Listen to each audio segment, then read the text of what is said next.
নমস্কার বন্ধুরা, Bibhas crazy live ব্লগে সবাইকে স্বাগত। আজকের আমি চলে এসেছি মুর্শিদাবাদে আমি জগৎ শেঠের বাড়িতে এসেছি। তো জগৎ শেঠের বাড়িটা কী জন্য বিখ্যাত বা জগৎ শেঠরা এলো থেকে সেটা সম্বন্ধে আজকে তোমাদেরকে ইতিহাস কিছুটা তুলে ধরবো। চলো বন্ধুরা। শেঠজিদের পূর্বপুরুষ হীরানন্দ সাউ যোধপুরে নাগর প্রদেশে অধিবাসী ছিলেন। হীরানন্দের 7 সন্তান ছিল। তিনি তার 7 সন্তানকে নিয়ে ভারতবর্ষে এসেছিলেন এবং ভারতবর্ষের সাত্ত্বিক গদিতে কিন্তু বসান এবং সেখান থেকেই তার অর্থনৈতিক সাম্রাজ্য সূচনা করেন। ঢাকা ছিল তখনকার দিনের রাজধানী। তিনি তার ছোট ছেলে মানিক চাঁদ ছিল, সেই মানিক চাঁদকে ঢাকার সিংহাসনে বসান এবং মুর্শিদ কুলি খান সেই মানিক চাঁদ এবং তার রাজস্বের সমস্ত কর্মচারীদেরকে নিয়ে এক সময় মুর্শিদাবাদে চলে আসেন এবং মুর্শিদাবাদে মহিমাপুরে বসবাস করতে থাকেন। তখন থেকেই এই মানিক চাঁদ মুর্শিদ কুলি খানকে সব বিষয়ে পরামর্শ দিতেন।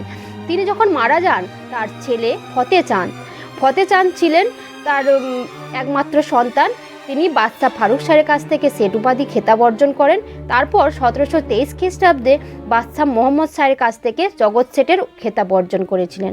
এই ফতে চাঁদই ছিল প্রথম জগৎ শেঠ। তাহলে বন্ধুরা, জগৎ শেঠ বলতে কোনো পার্টিকুলার ব্যক্তিকে বোঝায় না, এটি একটি উপাধির নাম।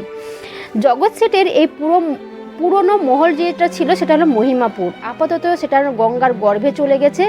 এখন আপাতত জগৎ শেঠের বসত বাড়ি ছিল নরসিংপুরে, যেটা বর্তমানে এখন মিউজিয়াম হয়ে গেছে। এবং জগৎ শেঠদের পুরো ব্যবহার্য জিনিসপত্র, পোশাক পরিচ্ছদ, ঢাল তরোয়াল এবং ট্যাক্সালের কিছু মুদ্রা, সোনা রূপ মুদ্রা এখানে রাখা আছে। এখানে একটা সুড়ঙ্গ পথ আছে, যে সুড়ঙ্গ পথ কাঠগোলা বাগানবাড়ির সঙ্গে যুক্ত। আপাতত এই সুড়ঙ্গ পথটি বন্ধ হয়ে গেছে। এখানে একটা গুপ্ত ঘরও আছে, যেখানে অনেক ধন সম্পদ ও অস্ত্র লুকানো থাকতো। তারা এতটাই ধনী ছিল যে নবাব এবং তার সঙ্গে ইস্ট ইন্ডিয়া কোম্পানিকেও টাকা সুদে দিত। জনস্রোতে শোনা যায় যে জগৎ শেঠরা এতটাই ধনকুবের ছিল, তাদের ধন সম্পদ দিয়ে গঙ্গা ভাগীরথী নদীর গতিপথকেও চেঞ্জ করা যেত বা তাদের গতিপথ বন্ধ করে দেওয়া যেত। ভিডিওটি ভালো লাগলে সাবস্ক্রাইব করে দিন।